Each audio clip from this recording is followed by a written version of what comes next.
Are you there, Evelyn? Yes, of course I am. I'm always here. What's the matter, Evelyn? I'm frightened. It's that time of year again, isn't it, Evelyn? Yes, it is that time of year again, Evelyn.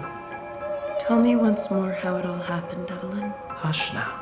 We don't talk about that, because it makes us sad, Evelyn. I won't be sad this time, I promise. Please, tell me again about the tragic events of September, Evelyn.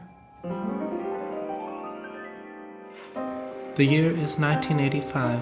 St. Elmo's fire is at the top of the charts. The wreckage of the Titanic has just been discovered at the bottom of the Atlantic Ocean. And on a small farm on the Kansas-Colorado border, a young mother is about to give birth. The local doctor has predicted twins, which gladdens the hearts of the woman and her husband, who could certainly use the extra help around the farm. But the birth does not go well. The terrified father drives his screaming, hemorrhaging wife to the local clinic, a poorly funded facility housed in a converted Airstream trailer. The presiding physician is Dr. Charlie Von Kook, a local denture maker of dubious training with eccentric religious beliefs. Help me get her inside. The labor is long and painful, and Louisa Neville, a Mennonite girl who had given up a promising career as a legal assistant to join her first and only love on the rundown farm that was his only inheritance. May her soul rest forever in peace, is pronounced dead by the doctor. She has died. At 11:23 a.m. on the 11th day of September, precisely 12 minutes after the birth of her twin daughters. The girls are parapagus, tripus, dibrachius twins, conjoined at the side and sharing between them 3 legs, 2 arms, 2 hearts, 3 lungs, and a single liver. Without hesitating, Dr. Von Kook places the infants on the operating table, muttering biblical quotations of doubtful accuracy. And the Lord spoke The doctor leaves the trailer and returns with a gas-powered chainsaw. The noise is deafening in the small space as he starts the engine and prepares for the grisly operation. Dear Father, guide my hand. At this very moment, Sheriff Wilbur Owens, having noticed the Neville's car parked outside the clinic, steps inside to see if he could be of assistance. What's going on in here? Seeing the crazed doctor hovering above the newborns, the teeth of the chainsaw about to connect with their innocent flesh, the valiant sheriff draws his pistol and fires.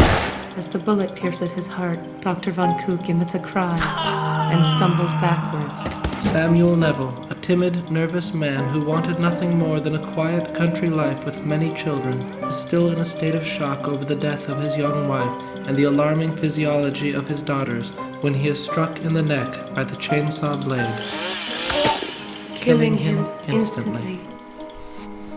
Distraught, the good sheriff takes the crying infants to his car. Betty, you are not going to believe me this time. He radios back to the station where it is arranged for the twins to be admitted to the Bethany Center for Developmentally Disabled Youth in Topeka. Sheriff Owens decides to deliver the twins to the Bethany Center personally.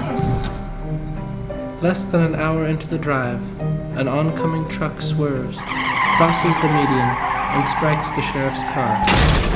The sheriff is thrown into the windshield, knocking him unconscious. He will die 30 minutes later from loss of blood.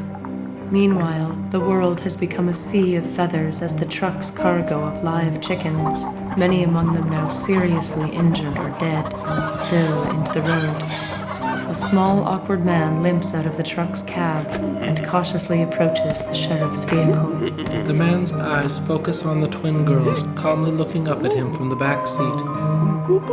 Ignoring the dying sheriff, the truck driver lifts the infants into his arm and sets them in the cab of the damaged vehicle. He unhitches the trailer and climbs into the cab, abandoning the defenseless chickens to their grim fate on Interstate 70. A smile forms on his lips as he puts the truck into gear and continues down the highway.